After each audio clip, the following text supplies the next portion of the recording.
ಈ ಸಮಾರಂಭದ ಅಧ್ಯಕ್ಷರು,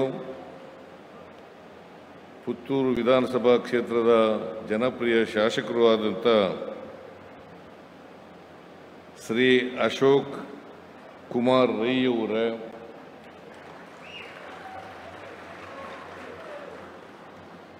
ಶ್ರೀಮತಿ ಸುಮಾ ಅಶೋಕ್ ಕುಮಾರ್ ರೈ ಅವರೇ, ಗೇರು ಅಭಿವೃದ್ಧಿ ನಿಗಮದ ಅಧ್ಯಕ್ಷರಾದಂಥ ಶ್ರೀಮತಿ ಮಮತಾ ಗಟ್ಟಿಯವರೇ,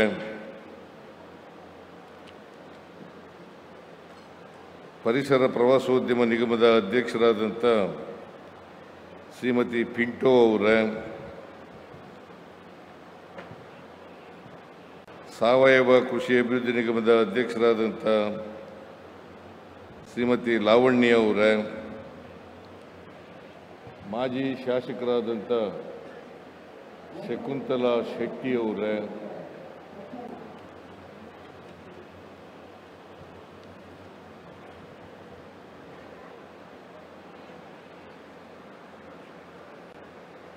ಲೋಕಸಭೆ ಚುನಾವಣಾ ಅಭ್ಯರ್ಥಿಯಾದಂಥ ಪದ್ಮರಾಜ ಪೂಜಾರಿ ಅವರೇ,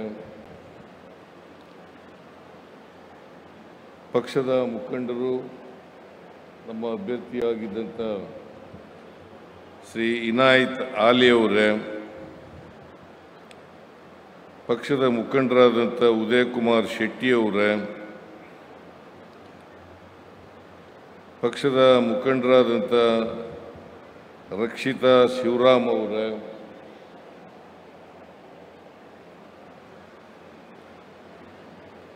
ವೇದಿಕೆ ಮೇಲಿರ್ತಕ್ಕಂಥ ಇತರ ಎಲ್ಲ ಆಹ್ವಾನಿತ ಗಣ್ಯರೇ, ಇಲ್ಲಿ ಇಷ್ಟೊಂದು ದೊಡ್ಡ ಸಂಖ್ಯೆಯಲ್ಲಿ ನೆರೆದಿರ್ತಕ್ಕಂಥ ಆತ್ಮೀಯ ಸೋದರ ಸೋದರಿಯರೇ, ಯುವಕ ಮಿತ್ರರೇ, ಮಾಧ್ಯಮದ ಸ್ನೇಹಿತರೆ, ಇವತ್ತು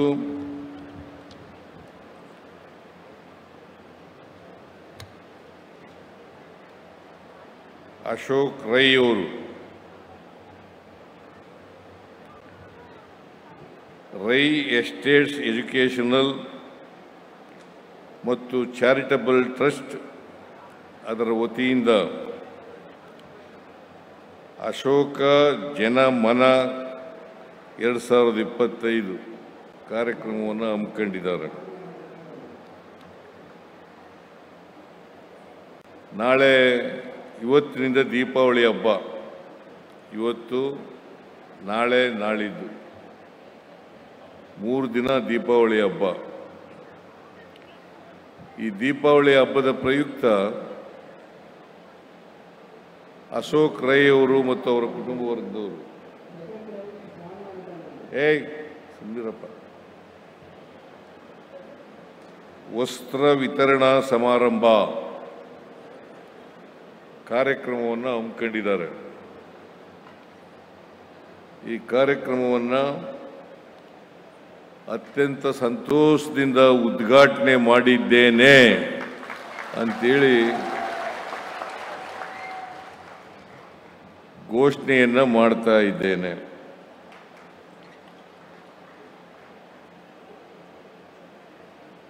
ಅಶೋಕ್ ಅವರು ಶಾಸಕರಾಗಿ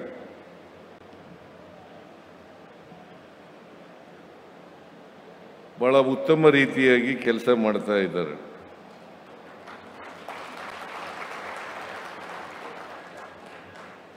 ಅದರ ಜೊತೆಯಲ್ಲಿ ಅವರ ಟ್ರಸ್ಟ್ ವತಿಯಿಂದ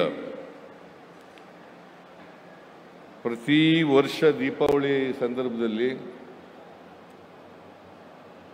ವಸ್ತ್ರಾಭರಣಗಳನ್ನು ಜನರಿಗೆ ಹಂಚತಕ್ಕಂಥ ಕೆಲಸವನ್ನು ಮಾಡ್ಕೊಂಡು ಬರ್ತಾ ಇದ್ದಾರೆ. ಸುಮಾರು 13 ವರ್ಷಗಳಿಂದ ಮಾಡ್ಕೊಂಡು ಬರ್ತಾ ಇದ್ದಾರೆ. ಸಣ್ಣ ಪ್ರಮಾಣದಲ್ಲಿ ಪ್ರಾರಂಭ ಆಗಿ ಇವತ್ತು 1,00,000 ಜನರಿಗೆ ವಸ್ತ್ರಾಭರಣಗಳನ್ನು ಕೊಡ್ತಾ ಇದ್ದಾರೆ.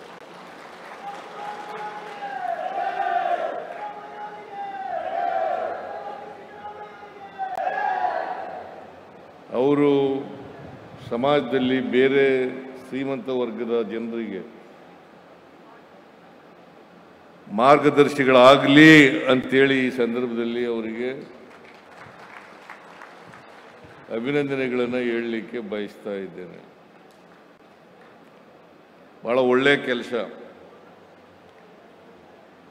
ಮನುಷ್ಯ ತಾನು ಗಳಿಸಿದ್ದನ್ನು ಸಮಾಜದಲ್ಲಿರ್ತಕ್ಕಂಥ ನಿರ್ಗತಿಗರಿಗೆ ಸ್ವಲ್ಪ ಭಾಗವನ್ನು ಹಂಚತಕ್ಕಂಥದ್ದು ಬಹಳ ಒಳ್ಳೆಯ ಕೆಲಸ ಅಂತೇಳಿ ನಾನು ಭಾವಿಸ್ಕೊಂಡಿದ್ದೇನೆ. ನಮ್ಮ ಸಮಾಜದಲ್ಲಿ ಶ್ರೀಮಂತರು ಬಡವರಿದ್ದಾರೆ, ಮೇಲ್ಜಾತಿ ಕೆಳಜಾತಿಯವರಿದ್ದಾರೆ. ಇಂಥ ಸಮಾಜ ಇರುವಾಗ ನಾವು ಸಂವಿಧಾನದಲ್ಲಿ ಭಾಳ ಸ್ಪಷ್ಟವಾಗಿ ಹೇಳ್ಕೊಂಡಿದ್ದೀವಿ, ಸಮ ಸಮಾಜವನ್ನು ನಿರ್ಮಾಣ ಮಾಡ್ತೀವಿ, ಸಮಾನತೆಯ ಸಮಾಜವನ್ನು ನಿರ್ಮಾಣ ಮಾಡ್ತೀವಿ. ಸಮಾನತೆಯ ಸಮಾಜ ನಿರ್ಮಾಣ ಆಗಬೇಕಾದ್ರೆ, ಸಮ ಸಮಾಜ ನಿರ್ಮಾಣ ಆಗಬೇಕಾದ್ರೆ ಉಳ್ಳವರು ಇಲ್ಲದೇದವರಿಗೆ ಸಹಾಯ ಮಾಡ್ತಕ್ಕಂಥ ಕೆಲಸವನ್ನು ಮಾಡ್ಕೊಂಡು ಬರಬೇಕಾಗ್ತದೆ. ಇದನ್ನೇ ಬಸವಣ್ಣವರು ಹೇಳಿದ್ದು. ಬಸವಣ್ಣವರು ಏನಂತ ಹೇಳಿದ್ದಾರೆ ಅಂತಂದರೆ, ಎರಡು ತತ್ವಗಳನ್ನು ನಮ್ಮೆಲ್ಲರಿಗೂ ಕೂಡ ಇಡೀ ನಾಡಿನ ಜನತೆಗೆ ಹೇಳಿದ್ದಾರೆ.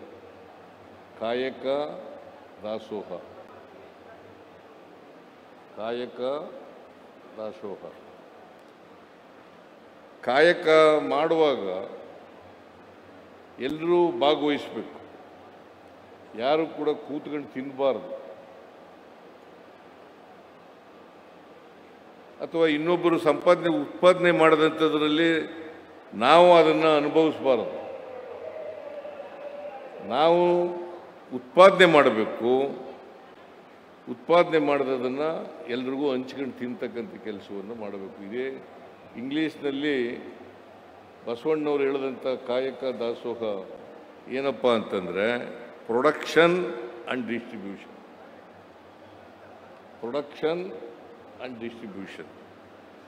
ಉತ್ಪಾದನೆ ಮಾಡಬೇಕು, ಉತ್ಪಾದನೆ ಮಾಡಿದದನ್ನು ಎಲ್ಲರೂ ಹಂಚ್ಕೊಂಡು ತಿನ್ನಬೇಕು.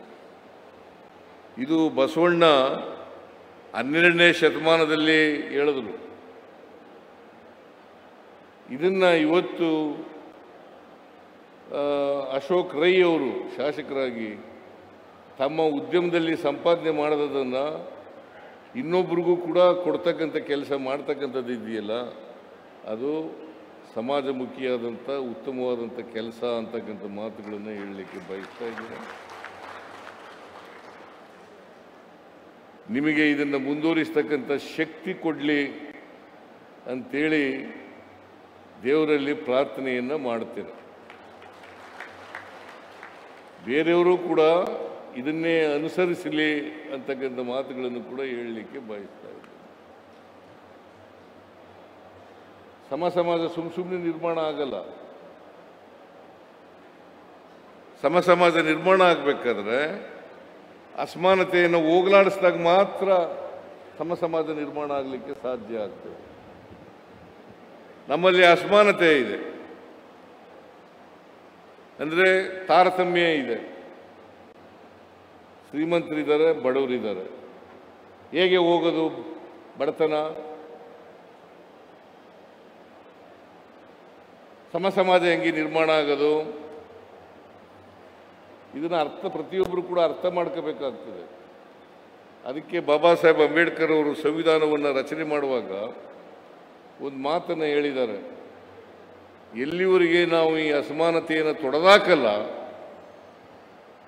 ಅಲ್ಲಿವರೆಗೆ ಅಸಮಾನತೆಯಿಂದ ಯಾರು ನರಳುತ್ತಾ ಇದ್ದಾರೆ, ಬಡತನದಿಂದ ಯಾರು ನರಳುತ್ತಾ ಇದ್ದಾರೆ, ಆ ಜನರೇ ಸ್ವಾತಂತ್ರ್ಯದ ಸೌಧವನ್ನು ನಿರ್ನಾಮ ಮಾಡ್ತಾರೆ, ಧ್ವಂಸ ಮಾಡ್ತಾರೆ ಅಂತಕ್ಕಂಥ ಮಾತುಗಳನ್ನು ಹೇಳಿ. ಈ ಎಚ್ಚರಿಕೆಯ ಮಾತುಗಳನ್ನು ಬಾಬಾ ಸಾಹೇಬ್ ಅಂಬೇಡ್ಕರ್ ಅವರು ಈ ದೇಶಕ್ಕೆ ಸಂವಿಧಾನ ಕೊಟ್ಟಿರ್ತಕ್ಕಂಥವ್ರು, ಅವ್ರು ಹೇಳಿದಂಥ ಮಾತುಗಳು. ಯಾವಾಗ ಇದು ಹೇಳಿದ್ದು ನೀವೆಲ್ಲ ತಿಳ್ಕೊಳ್ಳಿ. 1949 ನವೆಂಬರ್ 25ನೇ ತಾರೀಕು ಕಾನ್ಸ್ಟಿಟ್ಯೂಂಟ್ ಅಸೆಂಬ್ಲಿನಲ್ಲಿ ಹೇಳಿದಂಥ ಮಾತುಗಳು. ಅಲ್ಲಿ ಒಂದು ಭಾಷಣ ಮಾಡ್ತಾರೆ ಕಾನ್ಸ್ಟಿಟ್ಯೂಂಟ್ ಅಸೆಂಬ್ಲಿನಲ್ಲಿ. ಇದನ್ನ ನಾವೆಲ್ಲರೂ ಕೂಡ ಎಚ್ಚರಿಕೆಯಿಂದ ಮಾಡಿದಾಗ ಮಾತ್ರ ಸಮಾಜ, ಸಾಮಾಜಿಕ ನ್ಯಾಯ, ಎಲ್ರಿಗೂ ಸಮಾನ ಅವಕಾಶಗಳು ಇವೆಲ್ಲ ಮಾಡಲಿಕ್ಕೆ ಸಾಧ್ಯ ಆಗ್ತದೆ. ಅದಕ್ಕೆ ಬಾಬಾ ಸಾಹೇಬ್ ಅಂಬೇಡ್ಕರ್ ನಮ್ಮ ಸಂವಿಧಾನ, ನಾನು ಈ ಸಾರಿ ಮುಖ್ಯಮಂತ್ರಿ ಆದಮೇಲೆ, 2ನೇ ಸಾರಿ ಮುಖ್ಯಮಂತ್ರಿ ಆದಮೇಲೆ ಎಲ್ಲ ಶಾಲಾ ಕಾಲೇಜುಗಳಲ್ಲಿ ಸಂವಿಧಾನದ ಪೀಠಿಕೆಯನ್ನು ಓದಿಸ್ತಾ ಇದ್ದೀನಿ. ಕಾರಣ ಯಾಕಪ್ಪ ಅಂತಂದ್ರೆ ಸಂವಿಧಾನ ಎಲ್ರಿಗೂ ಅರ್ಥ ಆಗಬೇಕು. ಸಂವಿಧಾನ ಅರ್ಥ ಆಗದೆ ಹೋದರೆ ನಾವು ಸಮಾಜ ನಿರ್ಮಾಣ ಮಾಡಲಿಕ್ಕೆ ಸಾಧ್ಯ ಇಲ್ಲ. ಬಸವಣ್ಣ ಹೇಳಿದ್ರು 850 ವರ್ಷಗಳ ಹಿಂದೆ ನಮ್ಮ ಸಮಾಜದಲ್ಲಿ ಅಸಮಾನತೆ ಇದೆ, ತಾರತಮ್ಯ ಇದೆ, ವರ್ಗರಹಿತವಾದಂಥ, ಜಾತಿ ರಹಿತವಾದಂಥ ಸಮಾಜ ನಿರ್ಮಾಣ ಆಗಬೇಕು. ನಮ್ಮ ಸಮಾಜದಲ್ಲಿ ಅನೇಕ ಜಾತಿಗಳಿದ್ದಾವೆ, ಧರ್ಮಗಳಿದ್ದಾವೆ. ಈಗ ಇವರು 3 ಜನ ಇದ್ದಾರೆ. ಮುಸ್ಲಿಂ ಧರ್ಮದವರು ಇದ್ದಾರೆ, ಹಿಂದೂ ಧರ್ಮದವರು ಇದ್ದಾರೆ, ಕ್ರಿಶ್ಚಿಯನ್ ಧರ್ಮದವರು ಕೂಡ ಇದ್ದಾರೆ. ಯಾವ ಧರ್ಮನೂ ಕೂಡ ದ್ವೇಷ ಮಾಡಿ ಅಂತ ಹೇಳಲ್ಲ. ಗೊತ್ತಾಯ್ತಾನಪ್ಪ ಅಶೋಕ್ ಕುಮಾರ್ ರೈ? ದ್ವೇಷ ಮಾಡಿ ಅಂತ ಹೇಳಲ್ಲ, ಪ್ರತಿಯೊಬ್ಬರನ್ನು ಪ್ರೀತಿಸಿ ಅಂತ ಹೇಳ್ತದ ಹೊರತು ಧರ್ಮಗಳಿದ್ರೆ. ಅದಕ್ಕೆ ನಮ್ಮಲ್ಲಿ ಏನಪ್ಪ ಅಂತ ಇದ್ರೆ ವೈವಿಧ್ಯತೆಯಲ್ಲಿ ಏಕತೆಯನ್ನು ನಾವು ಸಾಧನೆ ಮಾಡಬೇಕು. ವೈವಿಧ್ಯತೆಯಲ್ಲಿ ಏಕತೆಯನ್ನು ಮಾಡಬೇಕು. ಮಾಡ್ಕೊಳ್ಳಿ. ಆ ಧರ್ಮದಲ್ಲಿ ಹುಟ್ಟಿದ್ದಾರೆ, ಆ ಧರ್ಮದ ತತ್ವ ಆದರ್ಶಗಳನ್ನು ಪಾಲನೆ ಮಾಡಲಿ.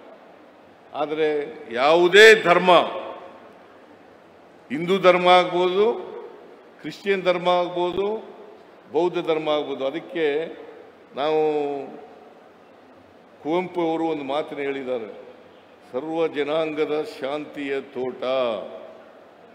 ಸರ್ವ ಜನಾಂಗದ ಶಾಂತಿಯ ತೋಟ ಆಗಬೇಕು ಹೊರತು ಪರಸ್ಪರ ಕಚ್ಚಾಡ್ತಕ್ಕಂಥ, ದ್ವೇಷ ಮಾಡ್ತಕ್ಕಂಥ ಸಮಾಜ ನಿರ್ಮಾಣ ಆಗಬಾರ್ದು. ಅಸಮಾನತೆ ಇರ್ತಕ್ಕಂಥ ಸಮಾಜ ನಿರ್ಮಾಣ ಆಗಬಾರ್ದು. ಅದಕ್ಕೆ ಬಾಬಾ ಸಾಹೇಬ್ ಅಂಬೇಡ್ಕರ್ ಅವರು ಒಂದು ಮಾತನ್ನ ಸಂವಿಧಾನದಲ್ಲಿ ಸೇರಿಸಿದ್ದಾರೆ. ಏನಪ್ಪ ಅದು ಅಂತಂದ್ರೆ ಸಹಿಷ್ಣುತೆ ಇರಬೇಕು. ಬೇರೆ ಧರ್ಮದ ಬಗ್ಗೆ ಸಹಿಷ್ಣುತೆ ಇರಬೇಕು, ಸಹಬಾಳ್ವೆ ಇರಬೇಕು. ಸಹಿಷ್ಣುತೆ, ಸಹಬಾಳ್ವೆ, ಇದನ್ನ ಪ್ರತಿ ಒಂದು ಧರ್ಮದವರು ಕೂಡ ಪಾಲನೆ ಮಾಡಿದಾಗ, ಸಂವಿಧಾನವನ್ನು ಪಾಲನೆ ಮಾಡಿದಾಗ, ಸಂವಿಧಾನವನ್ನು ಎತ್ತಿ ಹಿಡಿದಾಗ ಆಗ್ತದೆ. ಸಂವಿಧಾನದ ಧ್ಯೇಯೋದ್ದೇಶಗಳನ್ನು ಪಾಲನೆ ಮಾಡಿದಾಗ ಆಗ್ತದೆ. ಇದು ನಾವೆಲ್ಲರೂ ಕೂಡ ಕಲ್ತ್ಕೋಬೇಕಾಗಿರ್ತಕ್ಕಂಥ ವಿಚಾರ. ಅದರಿಂದ ಅದಕ್ಕೆ ನಾನು ಹಿಂದೆ ಮುಖ್ಯಮಂತ್ರಿ ಆಗಿರುವಾಗ, 2013ರಿಂದ 2018ರವರೆಗೆ ಮುಖ್ಯಮಂತ್ರಿ ಆಗಿರುವಾಗ, 2000 ಮತ್ತೆ ಮುಖ್ಯಮಂತ್ರಿ ಆಗಿರುವಾಗ, 2023ರಿಂದ ಇವತ್ತಿನವರೆಗೂ 2 ಸಾರಿ ಮುಖ್ಯಮಂತ್ರಿ ಆಗಿರುವಾಗ ಸಮಾಜದಲ್ಲಿರ್ತಕ್ಕಂಥ ಅಸಮಾನತೆಯನ್ನು ತೊಡೆದಾಕಬೇಕು. ನೀವು ಹೇಳಿದ್ರಲ್ಲ, ಅಶೋಕ್ ರಾಯ್ ಅವರು ಹೇಳಿದ್ರು, ನಾನು ಯಾಕೆ ಅನ್ನಭಾಗ್ಯ ಕಾರ್ಯಕ್ರಮ ಮಾಡಿದೆ ಅಂತಕ್ಕಂಥ ಮಾತುಗಳನ್ನು ಹೇಳಿದ್ರು. ಒಂದಿನ ಹೇಳಿದೆ ನಾನು, ಅನ್ನಭಾಗ್ಯ ಕಾರ್ಯಕ್ರಮ ಮಾಡೋದನ್ನು ಯಾಕೆ ಮಾಡಿದೆ ಅಂತಕ್ಕಂಥ ಮಾತುಗಳನ್ನು ಹೇಳಿದೆ. ಯಾರೂ ಕೂಡ ಇನ್ನೊಬ್ಬರು ಮನೆ ಹತ್ರ ಹೋಗಿ ಒಂದು ತುತ್ತು ಅನ್ನಕ್ಕೋಸ್ಕರ ಕೈ ಒಡ್ಡಬಾರದು.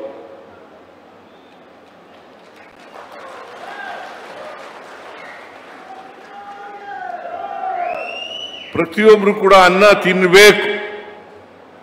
ಕರ್ನಾಟಕ ಹಸಿವು ಮುಕ್ತ ರಾಜ್ಯ ಆಗಬೇಕು. ಪ್ರತಿಯೊಬ್ಬರಿಗೂ ಕೂಡ 2 ಹೊತ್ತು ಊಟ ಸಿಕ್ಕಲೇಬೇಕು ಅಂತೇಳಿ ಅನ್ನಭಾಗ್ಯ ಕಾರ್ಯಕ್ರಮವನ್ನು ಆಗ ಗುಂಡೂರಾಯರು, ದಿನೇಶ್ ಗುಂಡೂರಾವ್ ಅವರು ಹಣಕಾಸು ಆಮೇಲೆ ಆಹಾರ ಸಚಿವರಾಗಿದ್ದರು. ನಾನು ಮುಖ್ಯಮಂತ್ರಿ ಆದಂಥ 2013ರಲ್ಲಿ ಮುಖ್ಯಮಂತ್ರಿ ಆದಾಗ ಮೊದಲು ₹1 ಕೊಡೋಕ್ಕೆ ಅಕ್ಕಿ ಶುರು ಮಾಡಿದೆ. ಆಮೇಲೆ 5 kg ಪುಕ್ಕಟೆ ಕೊಟ್ಟೆ. ಈ ಸಾರಿ ಮುಖ್ಯಮಂತ್ರಿ ಆದಮೇಲೆ 5 kg ಜೊತೆಗೆ ಇನ್ನೂ 5 kg ಕೊಡೋಕ್ಕೆ ಪ್ರಾರಂಭ ಮಾಡಿದೆ. ಯಾಕಂತಂದರೆ ಯಾರೂ ಹಸಿದು ಮಲಗಬಾರ್ದು, ಎಲ್ಲರೂ ಹೊಟ್ಟೆ ತುಂಬ ಊಟ ಮಾಡಲೇಬೇಕು. ಯಾಕೆಂದರೆ ನಮಗೆ ಅನ್ನದ ಮಹತ್ವ ಗೊತ್ತಿದೆ. ನಾವೆಲ್ಲ ಹುಡುಗರಾಗಿದ್ದಾಗ ನಮ್ಮ ಊರಿನಲ್ಲಿ ನೀರಾವರಿ ಜಮೀನಿಲ್ಲ. ನಿಮ್ಮಲ್ಲಿ ನೀರಾವರಿ ಜಮೀನು ಇರಬೇಕು, ಭತ್ತ ಬೆಳೀತೀರಿ ನೀವು. ಎಲ್ಲರೂ ಭತ್ತ ಬೆಳೆಯಲ್ಲ, ನೀವೆಲ್ಲ ಬುದ್ಧಿವಂತರು. ದಕ್ಷಿಣ ಕನ್ನಡ ಜಿಲ್ಲೆ ಜನ ಅಡಿಕೆ, ತೆಂಗು, ಭತ್ತ ಇವೆಲ್ಲ ಬೆಳೀತೀರಿ. ಭಾಳ ಸಂತೋಷ, ಓಕೆ ಮಾಡಿ, ಬೇಡ ಅಂತ ಹೇಳೋದಿಲ್ಲ. ಒಂದೊಂದು ಜಿಲ್ಲೆಗಳಲ್ಲಿ ಒಂದೊಂದು ಮಾಡಪ್ಪ, ಬೇಡ ಅಂತ ಹೇಳಿದವರು ಯಾರು? ಆದರೆ ನಾವು ಏನೇ ಬೆಳೆದರೂ ಕೂಡ ಈಗ ನಮ್ಮನೇಲಿ ನೀರಾವರಿ ಪ್ರದೇಶಕ್ಕೆ ಬಹಳ ಕಡಿಮೆ ಇತ್ತು. ಅದಕ್ಕೆ ನಾವೆಲ್ಲ ಅನ್ನ ಉಣ್ತಿದ್ದದ್ದು ಯಾವಾಗ ಗೊತ್ತಾ? ಹಬ್ಬ ಬಂದಾಗ, ನೆಂಟರುಗಳು ಬಂದಾಗ ಅನ್ನ ಉಣ್ತಿದ್ದದು. ಇಲ್ಲದ್ರೆ ಅನ್ನನೇ ಉಣ್ತಿರ್ಲಿಲ್ಲ, ಮುದ್ದೆ ತಿಂತಿದ್ದವು. ಹಿಟ್ಟು ಅಂತ ಕರಿತೀವಿ ನಾವು ಕಡೆ, ಮುದ್ದೆ. ಅದಕ್ಕೆ ನಮ್ಮ ಅಜ್ಜಿ ಹೇಳ್ತಾ ಇದ್ಲು, ಹೊಟ್ಟೆ ತುಂಬ ಅನ್ನ, ಹಿಟ್ಟು, ಬಾಯಿ ತುಂಬ ಅನ್ನ ಅಂತ ಹೇಳ್ತಾ ಇದ್ರು. ಅಂದರೆ ಅನ್ನಕ್ಕೆ ಅಷ್ಟೊಂದು ಮಹತ್ವ ಇತ್ತು. ಅದಕ್ಕೆ ನಾನು ಕಣ್ಣಾರೆ ಕಂಡಿದ್ದೆ ಇದನ್ನು. ಅದಕ್ಕೋಸ್ಕರ ಅನ್ನಭಾಗ್ಯ ಕಾರ್ಯಕ್ರಮವನ್ನು ಜಾರಿಗೆ ತಗೊಬಂದದ್ದು. ಗೊತ್ತಾಯ್ತಾ?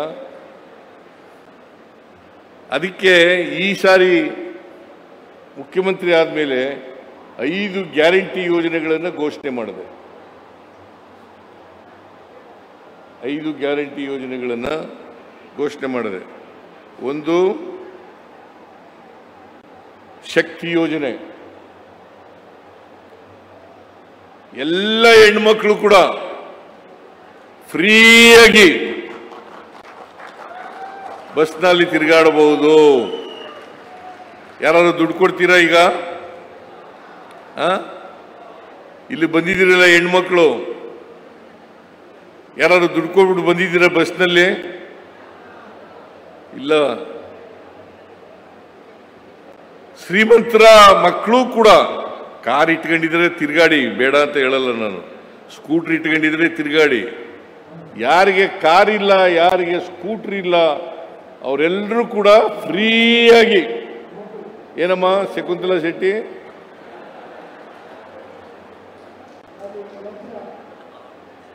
ಫ್ರೀಯಾಗಿ ತಿರುಗಾಡೋದು. ಸುಮಾರು 7 ಕೋಟಿ ಜನರಲ್ಲಿ ಅರ್ಧದಷ್ಟು ಮಹಿಳೆಯರಿದ್ದಾರೆ. ನಮ್ಮ ಕರ್ನಾಟಕದ ಪಾಪ್ಯುಲೇಷನ್ ಇರತಕ್ಕಂಥದ್ದು ಜನಸಂಖ್ಯೆ ಸುಮಾರು 7 ಕೋಟಿ. ಅದರಲ್ಲಿ 50% ಮಹಿಳೆಯರು. 50% ಮಹಿಳೆ. ನಾನು ಮೊನ್ನೆ ಹಸನಾಂಬ ಜಾತ್ರೆಗೆ ಹೋಗಿದ್ದೆ. ಹಾಸನದಲ್ಲಿ ಹಸನಾಂಬ ಜಾತ್ರೆ ಅಂತ ನಡೀತಾ ಇದೆ.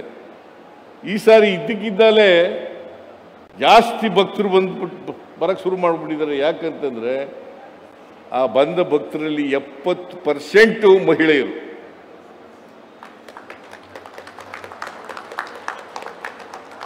70% ಮಹಿಳೆಯರು. ಅಂದರೆ ಫ್ರೀ ಬಸ್ ಇರೋದ್ರಿಂದ ಅವರು ಬರಲಿಕ್ಕೆ ಸಾಧ್ಯ ಆಗ್ತದೆ. ಅದಕ್ಕೆ ಈ ಶಕ್ತಿ ಯೋಜನೆ ಕಾರ್ಯಕ್ರಮ ನಾವು ಮಾಡಿದ ಮೇಲೆ ತಲಾ ಆದಾಯ ಇಡೀ ದೇಶದಲ್ಲಿ ಕರ್ನಾಟಕ ನಂಬರ್ 1.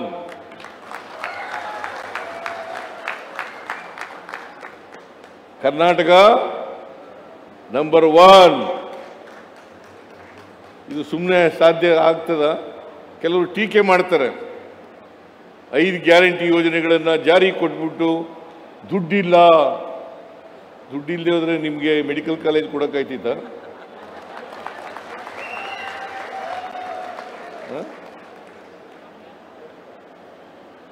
ಈಗ ಅಶೋಕ್ ರೈ MLA ಆದಮೇಲೆ 2.5 ವರ್ಷದಲ್ಲಿ 2,000 ಕೋಟಿಗೂ ಹೆಚ್ಚು ರೂಪಾಯಿಗಳ ಅನುದಾನ ತಗೊಬಂದಿದ್ದಾರೆ. ಎಲ್ಲಿಂದ ತರಕಾಯ್ತಿತ್ತು? ತರಕಾಯ್ತಿತ್ತ? ಟೀಕೆ ಮಾಡೋರು ಸುಮ್ಮನೆ ಟೀಕೆ ಮಾಡೋದು. ಯಾಕಂತಂದ್ರೆ ಜಾತಿ ಹೆಸರಿನಲ್ಲಿ, ಧರ್ಮದ ಹೆಸರಿನಲ್ಲಿ ಜಗಳ ಅಂಟಾಕೋದು ಇದೆಯಲ್ಲ, ನಿಮ್ಮ ಜಿಲ್ಲೆ ನಂಬರ್ 1 ಇತ್ತು. ಈಗ ಅದಕ್ಕೆಲ್ಲ ಕಡಿವಾಣ ಹಾಕಿದ್ದೀವಿ ನಾವು. ಹೌದಾ ಅಲ್ಲ? ಮೊದಲು ಈ ಹುಷಾರಾಗಿರ್ಬೇಕು ನೀವು. ನಾನು ಜನರಲ್ಲಿ ಏನಪ್ಪ ಹೇಳ್ತಾ ಇದ್ದೀನಿ ಅಂತಂದ್ರೆ, ಈ ಯಾರು ಎತ್ಕಡ್ತಾರಲ್ಲ ಅವ್ರ ಮಕ್ಕಳು ಯಾರು ಕೂಡ ಬರಲ್ಲ.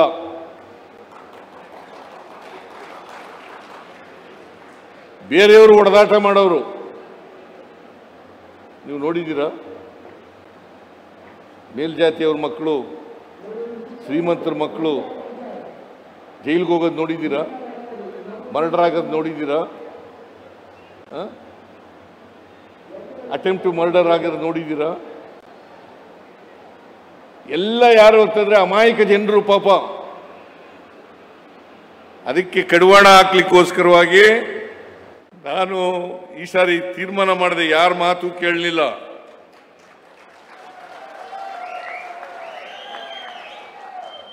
ಅಧಿಕಾರಿಗಳನ್ನ ಚೇಂಜ್ ಮಾಡಿ ದಕ್ಷವಾಗಿರ್ತಕ್ಕಂಥ ಅಧಿಕಾರಿಗಳನ್ನ ನೇಮಕ ಮಾಡಿದೆ. Police commissioner, SP Dakshina Kannada ಜಿಲ್ಲೆಯಲ್ಲಿ. ಈಗ ಸುಧಾರಣೆ ಆಗಿದೆಯಾ ಇಲ್ಲ? ಸುಧಾರಣೆ ಆಗಿದೆಯಾ ಇಲ್ಲ? ನೋಡಿ, ಇಬ್ರು ದಕ್ಷ ಅಧಿಕಾರಿಗಳಿದ್ರೆ ಅದು ಪೊಲೀಸ್ ಅಧಿಕಾರಿಗಳು ಹೇಗೆ ಬದಲಾವಣೆ ಮಾಡಲಿಕ್ಕೆ ಸಾಧ್ಯ ಆಗ್ತದೆ ಅಂತಕ್ಕಂಥದ್ದನ್ನು ಅರ್ಥ ಮಾಡ್ಕೋಬೇಕಾಗ್ತದೆ. ಅದಕ್ಕೆ ಅಧಿಕಾರಿಗಳು ಮತ್ತು ಜನಪ್ರತಿನಿಧಿಗಳು ಪರಸ್ಪರ ಅನ್ಯೋನ್ಯವಾಗಿ ಕೆಲಸ ಮಾಡಬೇಕು, ಕೋಆರ್ಡಿನೇಷನ್ ಇರಬೇಕು.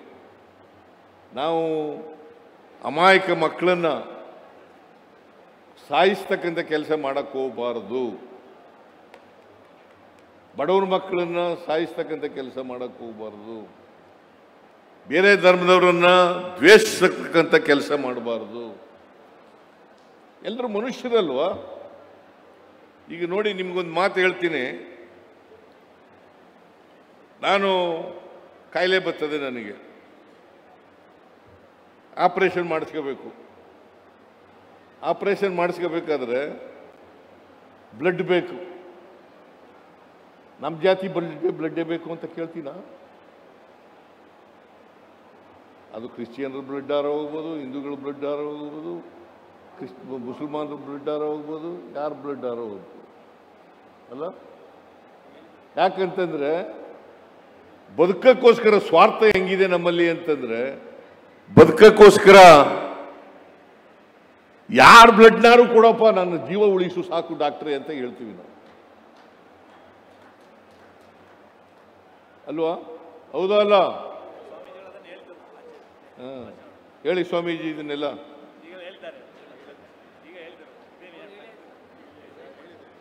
ಹೇಳಿ ಇದನ್ನ. ನೋಡಿ,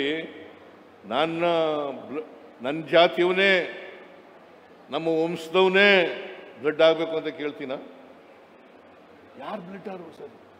ಪ್ರಾಣ ಉಳ್ಕೊಂಡ ಮೇಲೆ ಆಮೇಲೆ ನೀನು ಕ್ರಿಶ್ಚಿಯನ್ನು, ನೀನು ಹಿಂದೂ, ನೀನು ಮುಸಲ್ಮಾನ್ ಅಂತ ಹೇಳೋದು ಇದೆಯಲ್ಲ, ಇದು ಅಮಾನವೀಯವಾದಂಥ ಕೆಲಸ ಅಲ್ವಾ?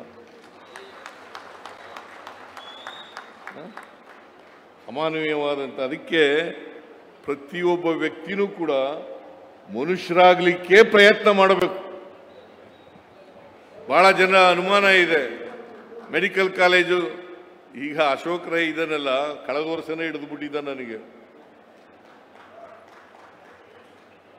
ನನಗೆ ಇದೊಂದೇ ನಾನು ಮೆಡಿಕಲ್ ಕಾಲೇಜ್ ಕೊಡ್ತೀನಿ ಅಂತ ಹೇಳ್ಬಿಟ್ಟಿದ್ದೀನಿ, ಮೆಡಿಕಲ್ ಕಾಲೇಜನ್ನು ಪ್ರಾರಂಭ ಮಾಡ್ತೀನಿ ಅಂತ ಹೇಳಿ. ಆಮೇಲೆ ನಾನು ಹೇಳಿದೆ ಮುಂದಿನ ವರ್ಷ ಬಜೆಟ್ನಲ್ಲಿ ಘೋಷಣೆ ಮಾಡೋಣಪ್ಪ, ಈ ವರ್ಷ ಬೇಡ ಅಂತ ಹೇಳಿದೆ. ಆಮೇಲೆ ಈ ವರ್ಷ ಮತ್ತೆ ಬಜೆಟ್ಗಿಂತ ಮುಂಚಿತವಾಗಿ ಬಂದ. ನಾನು ಹೇಳಿದೆ ಈ ಸಾರಿ ಮಾಡೇ ಮಾಡ್ತೀನಪ್ಪ ಅಂತ ಹೇಳಿದೆ. ಅದು ಹೇಳಿದ ಮೇಲೆ ಬಜೆಟ್ನಲ್ಲಿ ಘೋಷಣೆ ಮಾಡಿ ದಕ್ಷಿಣ ಕನ್ನಡ ಜಿಲ್ಲೆಯ ಮೆಡಿಕಲ್ ಕಾಲೇಜು ಪುತ್ತೂರಿನಲ್ಲಿ ಪ್ರಾರಂಭ ಆಗ್ತದೆ.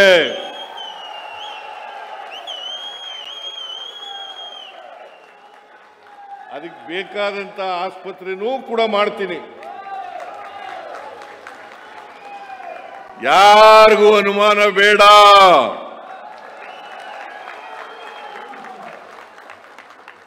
ನಮ್ಮ ವಿರೋಧಿಗಳು, ವಿರೋಧ ಪಕ್ಷದವರು ಸುಳ್ಳು ಹೇಳ್ತಾರೆ. ಅಶೋಕ್ ರಾಯ್ ಸುಳ್ಳು ಹೇಳ್ಬಿಟ್ಟಿದ್ದಾರೆ, ಸಿದ್ದರಾಮಯ್ಯ ಸುಮ್ಮನೆ ಬಜೆಟ್ನಲ್ಲಿ ಘೋಷಣೆ ಮಾಡಿಬಿಟ್ಟಿದ್ದಾರೆ ಅಂತೇಳಿ.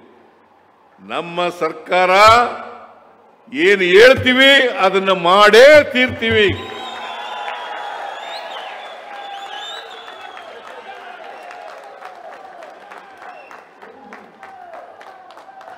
ಏನು ಹೇಳ್ತೀವಿ ಅದನ್ನು ಮಾಡೇ ತೀರ್ತೀವಿ.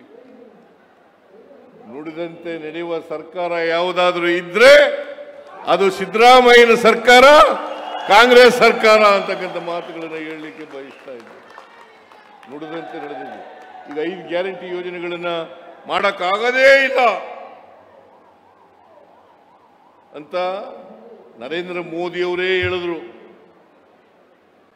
ಅಶೋಕ್ ರಾಯ್ ರಾಜಸ್ಥಾನದಲ್ಲಿ ಅಶೋಕ್ ರಾಯ್ ಭಾಷಣ ಮಾಡ್ತಾ ಹೇಳಿದ್ರು, ಈ 5 ಗ್ಯಾರಂಟಿ ಯೋಜನೆಗಳನ್ನ ಮಾಡಲಿಕ್ಕಾಗಲ್ಲ, ಒಂದು ವೇಳೆ ಜಾರಿ ಮಾಡಿದ್ರೆ ರಾಜ್ಯ ಆರ್ಥಿಕವಾಗಿ ದಿವಾಳಿ ಆಗ್ಬಿಡ್ತದೆ.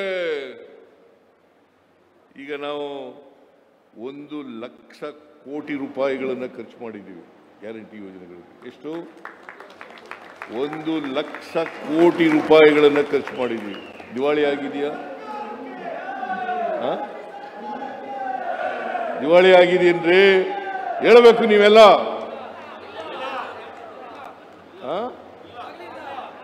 ದಿವಾಳಿ ಆಗಿಲ್ಲ, ಆಗದೂ ಇಲ್ಲ, ಆಗದೂ ಇಲ್ಲ. ಗೊತ್ತಾಯ್ತಾ? ಈಗ ವಿರೋಧಿಗಳು, ನಮ್ಮ ವಿರೋಧಿಗಳಿದ್ದಾರಲ್ಲ, ಇನ್ಮೇಲೆ ಮುಂದಿನ ಚುನಾವಣೆಯಲ್ಲಿ ಈಗೇನು ಆಶೀರ್ವಾದ ಮಾಡಿದ್ರಿ, ಪಾಪ ರೈ ಒಬ್ಬನಿಗೆ ಆಶೀರ್ವಾದ ಮಾಡಿದ್ರಿ, ರೈ ಒಬ್ಬರಿಗೆ. ಮುಂದಿನ ಚುನಾವಣೆಯಲ್ಲಿ 8 ಕ್ಷೇತ್ರಗಳಿಗೆ ಆಶೀರ್ವಾದವನ್ನು ಮಾಡಬೇಕು.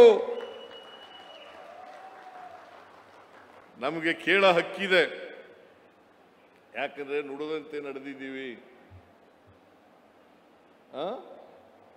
ಕೊಟ್ಟ ಮಾತಿನಂತೆ ನಡ್ಕೊಂಡಿದ್ದೀವಿ, ಜಾರಿ ಮಾಡಿದ್ದೀವಿ. ಈಗ ಅಶೋಕ್ ರಾಯ್ ಮೆಡಿಕಲ್ ಕಾಲೇಜ್ ಬೇಕು ಅಂತ ಕೇಳಿದ್ರು, ಅದಕ್ಕೆ ಎಷ್ಟೇ ಖರ್ಚಾಗಲಿ ಮಾಡೇ ತೀರ್ತೀನಿ.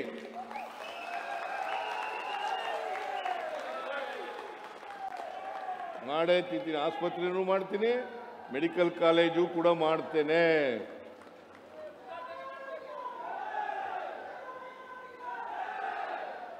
ನಮ್ಮ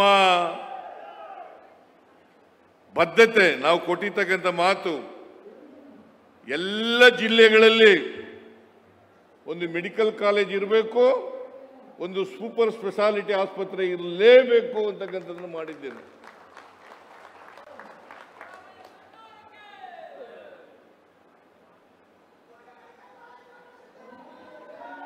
ಒಂದು ಮೆಡಿಕಲ್ ಕಾಲೇಜು, ಒಂದು ಸೂಪರ್ ಸ್ಪೆಷಾಲಿಟಿ ಆಸ್ಪತ್ರೆ ಇರಲೇಬೇಕು.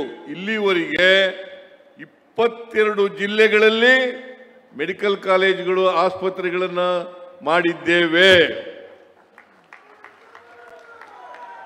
ಇಲ್ಲಿವರೆಗೆ ನಾನು ಮುಖ್ಯಮಂತ್ರಿ ಆಗಿರುವಾಗ ಯಾವುದೇ ಕಾರಣಕ್ಕೆ ಬಡವರ ಕೆಲಸ ನಿಲ್ಲಿಸಲ್ಲ.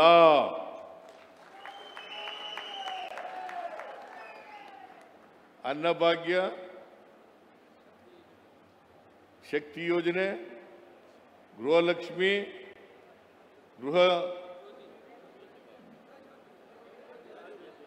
ಜ್ಯೋತಿ, ಆಮೇಲೆ ಯುವ ನಿಧಿ ನಿಲ್ಲಿಸ್ತೀವ.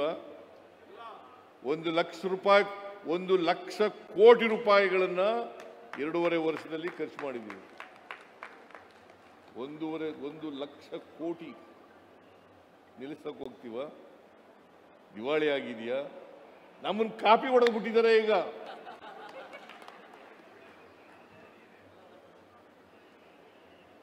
ನಮ್ಮನ್ನ ಕಾಪಿ ಹೊಡೆದು ಬಿಟ್ಟಿದ್ದಾರೆ. ಈಗ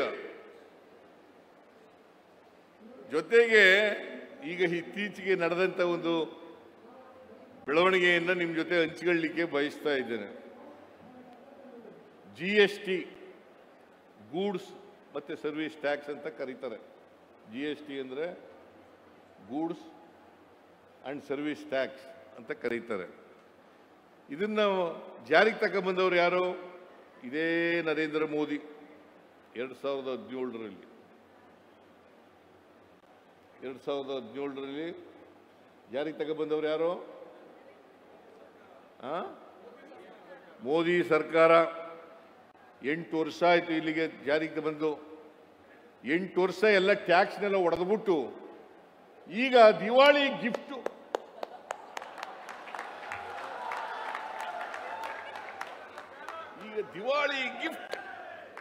ದಿವಾಳಿ ಗಿಫ್ಟ್ ಅದಕ್ಕೂ ಚಪ್ಪಾಳೆ ತಟ್ಟೋದು ನೋಡಿ. ಹೆಂಗೆ ನಮ್ಮ ದೇಶದಲ್ಲಿ ಹೆಂಗಾಗಿದೆ ಅಂತಂದ್ರೆ 8 ವರ್ಷ ಟ್ಯಾಕ್ಸ್ ಕಲೆಕ್ಟ್ ಮಾಡಿದ್ದಾರೆ. GST ರೇಟ್ಗಳು ಮಾಡಿದವರು ಅವರೇ, ಇದೇ ನರೇಂದ್ರ ಮೋದಿ. ಈಗ ರ್ಯಾಷನಲೈಸ್ ಮಾಡಿಬಿಟ್ಟು 2 ರೇಟ್ ಮಾಡಿ ಈಗ ಬೆಂತಟ್ಟಿಗೆ ಇರೋರು ಇವರೇ. ಹಾಗಾದ್ರೆ ಕೊಟ್ಬಿಡಿ, 8 ವರ್ಷ ತೆರಿಗೆ ವಸೂಲು ಮಾಡಿದ್ದೀರಲ್ಲ. ಇದರಿಂದ ಏನು ಪರಿಣಾಮ ಆಗಿದೆ ಅಂತಂದ್ರೆ ಕರ್ನಾಟಕ ಸರ್ಕಾರ ಒಂದಕ್ಕೇನೆ 15,000 ಕೋಟಿ ನಷ್ಟ ಆಗ್ತಾ ಇದೆ. ರಾಜ್ಯಗಳಿಗೆಲ್ಲ ಬಡತನ ಬರಂಗ್ ಮಾಡಿಬಿಟ್ಟಿದ್ದಾರೆ. ಇವ್ರು ಮಾಡ ಅಂತ ಹೇಳಿದವ್ರು ಯಾರು? GST ತಗೋಬರಿ ಅಂತ ಹೇಳಿದವ್ರು ಯಾರು ಇವರಿಗೆ? 4 ರೇಟ್ ಮಾಡಿ ಅಂತ ಹೇಳಿದವ್ರು ಯಾರು ಇವರಿಗೆ? ಈಗ 4 ರೇಟ್ ಮಾಡಿಬಿಟ್ಟು 2 ರೇಟ್ ಮಾಡಿ ದೀಪಾವಳಿ ಗಿಫ್ಟ್ ನೀನು ವಸ್ತ್ರಾಭರಣ ಕೊಟ್ರೆ ಅವ್ರು ಗಿಫ್ಟ್ ಅಂತ. ಏನ್ ನೋಡಿ, ಇದು ಅರ್ಥ ಮಾಡ್ಕೋಬೇಕಾಗ್ತದೆ. ಇದನ್ನ ಕೋಮು ಸೌಹಾರ್ದವನ್ನ ಹಾಳು ಮಾಡಿದ್ರು ಯಾರು ಅಂತಕ್ಕಂಥದನ್ನ ನಾನು ಹೇಳಕ್ ಹೋಗಲ್ಲ.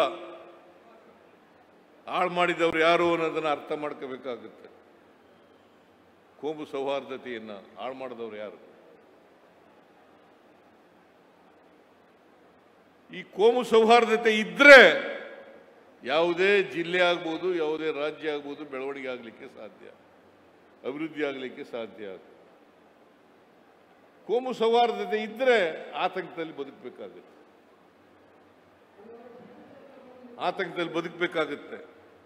ಅದಕ್ಕೋಸ್ಕರ ನಾವೆಲ್ಲರೂ ಕೂಡ ಕೋಮು ಸೌಹಾರ್ದವನ್ನು ಕಾಪಾಡಬೇಕು. ಅದಕ್ಕೆ ನಮ್ಮ ಸಂವಿಧಾನದಲ್ಲಿ ಬಹಳ ಸ್ಪಷ್ಟವಾಗಿ ಹೇಳಿರ್ತಕ್ಕಂಥದ್ದು ಸ್ವಾತಂತ್ರ್ಯ, ಸಮಾನತೆ, ಭ್ರಾತೃತ್ವ. ಸ್ವಾತಂತ್ರ್ಯ, ಸಮಾನತೆ, ಭ್ರಾತೃತ್ವ ಇವನ್ನ ಬಹಳ ಎಚ್ಚರಿಕೆಯಿಂದ ಜಾರಿ ಕೊಡ್ತಕ್ಕಂಥ ಕೆಲಸವನ್ನು ಮಾಡಬೇಕು. ಪ್ರತಿಯೊಬ್ಬರು ಕೂಡ ತಮ್ಮ ಜೀವನದಲ್ಲಿ ಇದನ್ನು ಅಳವಡಿಸ್ಕೊಳ್ತಕ್ಕಂಥ ಕೆಲಸವನ್ನು ಮಾಡಬೇಕು.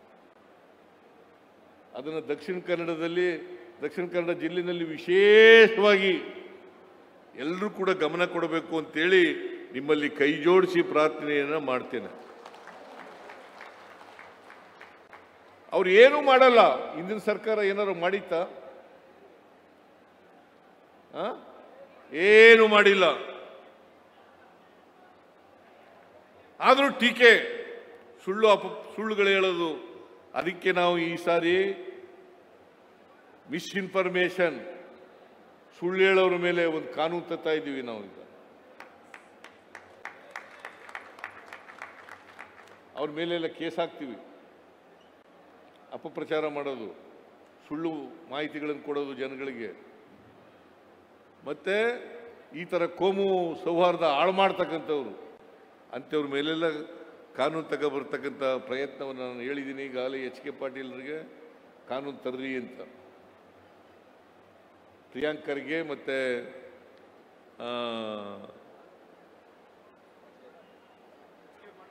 ಎಚ್ ಕೆ ಪಾಟೀಲ್ ಅವರಿಬ್ಬರು ಈಗ ಆ ಕೆಲಸದಲ್ಲಿ ನಿರತರಾಗಿದ್ದಾರೆ. ಆಮೇಲೆ 2013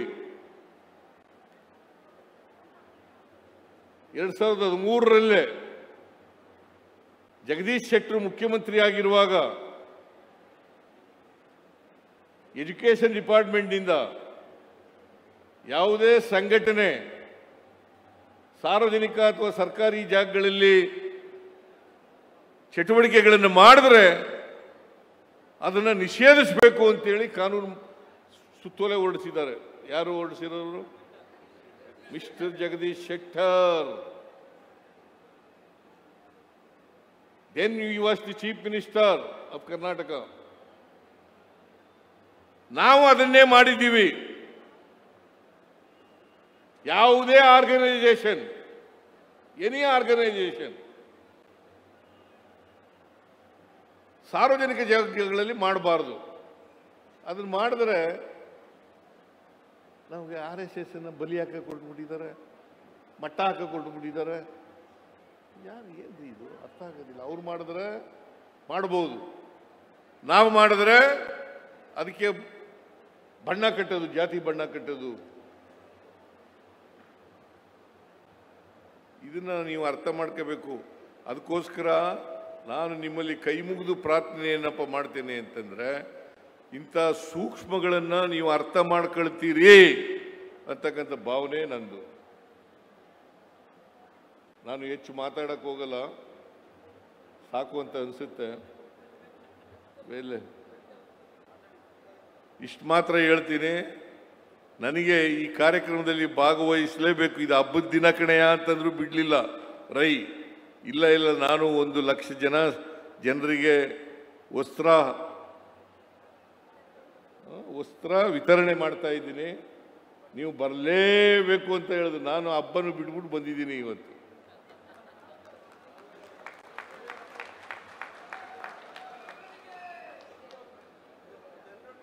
ಈ ಹಬ್ಬದ ದಿನ ಒಳ್ಳೆ ಕೆಲಸ ಮಾಡಿದ್ದಾರೆ. ನನಗೂ ಕೂಡ ಭಾಳ ಸಂತೋಷ ಆಯಿತು. ಇಷ್ಟು ಜನರಿಗೆಲ್ಲ ವಸ್ತ್ರ ವಿತರಣೆ ಮಾಡಿರ್ತಕ್ಕಂಥದ್ದು ಭಾಳ ಉತ್ತಮವಾದಂಥ ಕೆಲಸ. ನೀವು 5 ಕೋಟಿ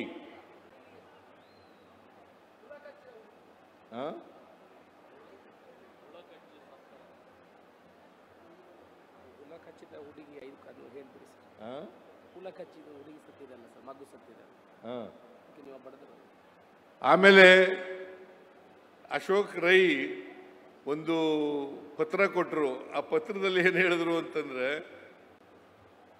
ಈ ಜೇನು ಕಚ್ಚಿ ಒಬ್ರು ಹೆಣ್ಮಗಳು ಸತ್ತೋಗಿದ್ದಾಳೆ ಅಂತ ಹೇಳಿದ್ರು.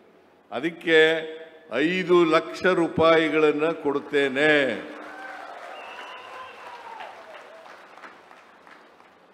5 ಲಕ್ಷ ರೂಪಾಯಿಗಳನ್ನು ಮುಖ್ಯಮಂತ್ರಿಗಳ ಪರಿಹಾರ ನಿಧಿಯಿಂದ 5 ಲಕ್ಷ ರೂಪಾಯಿಗಳನ್ನು ಕೊಡುತ್ತೇನೆ.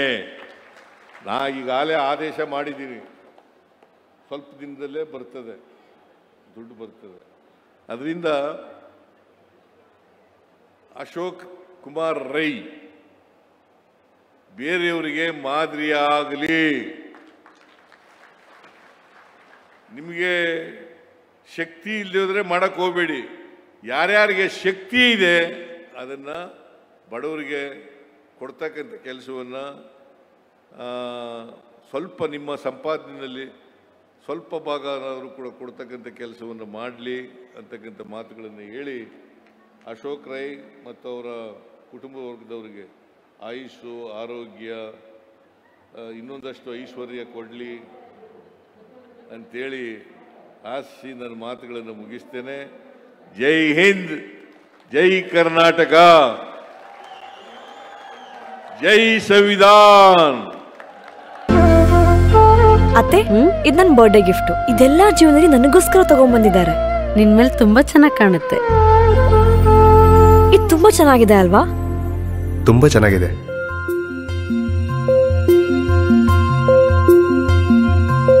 It will look really good on you.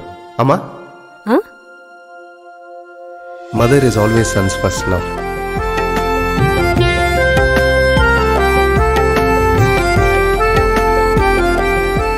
ಪ್ರತಿ ಪೀಳಿಗೆಯ ಪ್ರೀತಿಯ ಮಳಿಗೆ ಜಿಎಲ್ ಆಚಾರ್ಯ ಜುವೆಲ್ಲರ್ಸ್. ಸುದ್ದಿ ಚಾನಲ್, ಕ್ಷಣ ಕ್ಷಣದ ಸುದ್ದಿಗಾಗಿ.